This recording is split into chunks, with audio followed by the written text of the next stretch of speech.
Father William Fulco. I am a Jesuit in the Jesuit community here. My official title is I'm the National Endowment for the Humanities Professor of Ancient Mediterranean Studies. My major job is to run our archaeology program. One of the key pieces, probably our most famous one, is in the archaeology library, which happens to be a coffin, an Egyptian coffin. Dates to about 1000 BC.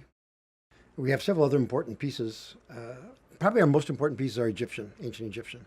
But we have almost 10,000 registered artifacts in our archaeology collection.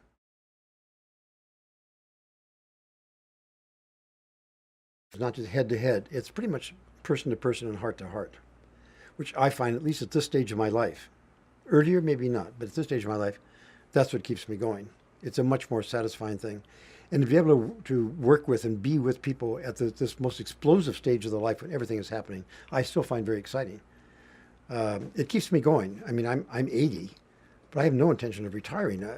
That's what keeps me alive. And of course, I also work with a fraternity, and I have to keep up with those guys.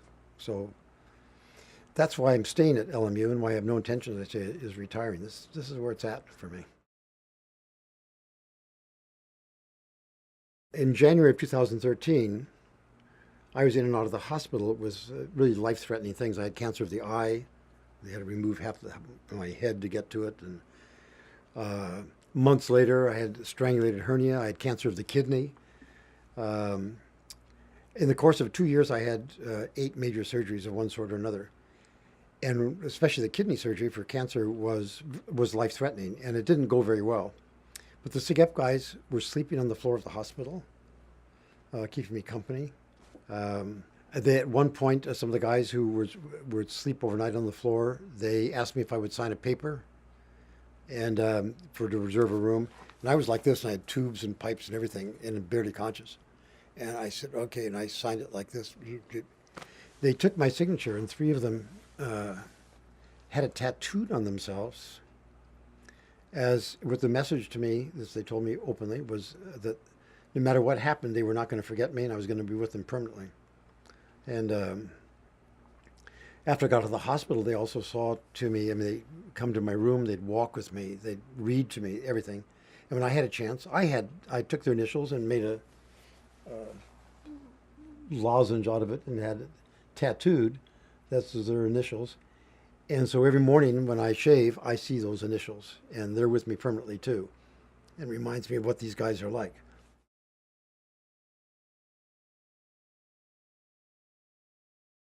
During our theological studies, which were in Los Gatos, which is near San Jose, on Thursdays, which was our break day, I would go up to the University of California, and they very thoughtfully arranged all their graduate courses in ancient Near Eastern languages on Thursdays, just to arrange the day that I was off, even though I never enrolled at the university.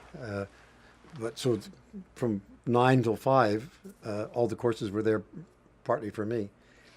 And then during summers, I would go to the University of Chicago and work on Babylonian and Assyrian. When I finished theology, and after a year in Europe, then I began my doctorate at Yale. There were several phases of it. I was in on the script level, so there's a lot of debate about the script, because I was also a theological consultant. So a lot of the script I had suggestions or problems with, and Bill Gibson and I would argue. I won some battles, some I lost altogether. My drinking career began in 1968, which was one of the worst years in American history. I mean, you think it's bad this year. 68 was worse. I was in Europe at the beginning of that year, and when you're away from home, it's even worse. Everything is exaggerated. And that was the assassinations of Martin Luther King and Bobby Kennedy. I mean, it was the famous Chicago Convention where riots, and there's the Vietnam War. Everything was going wrong. Aftermath of the Vatican Council and the church, people were leaving the church in droves.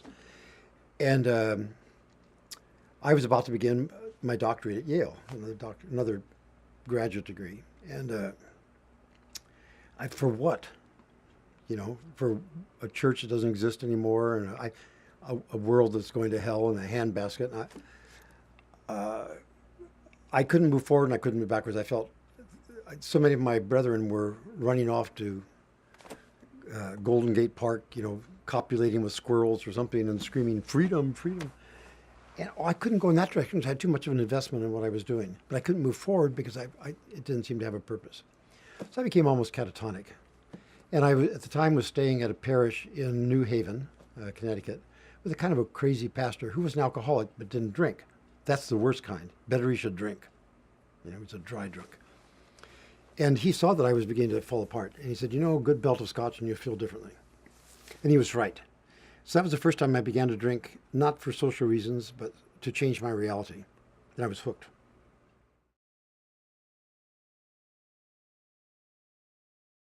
There's the old thing that when alcoholics tell people, you don't understand, you don't. You have to be another alcoholic or another addict to understand what an addict goes through. It's partly genetic, but once you're there, your reality does change. So like an intervention. The Jesuits had an intervention with me. And during the intervention, I laughed because there seems to be a solution. They're telling me they're going to send me to a program. I said, you mean it doesn't have to be this way? And so the sense that there was a solution otherwise than alcohol. See, that's the problem, is that people think that alcohol is the problem. It's not the problem. For an alcoholic, it's a solution. So you can't take the solution away. When people tell me you drink too much, what I heard, and I heard correctly, is they're trying to take away my solution. So unless you find another solution, which for me was sobriety and AA for me, it's hopeless and it's cruel. So I grew up in sobriety. I've been sober now for 31 years. That's all been at LMU.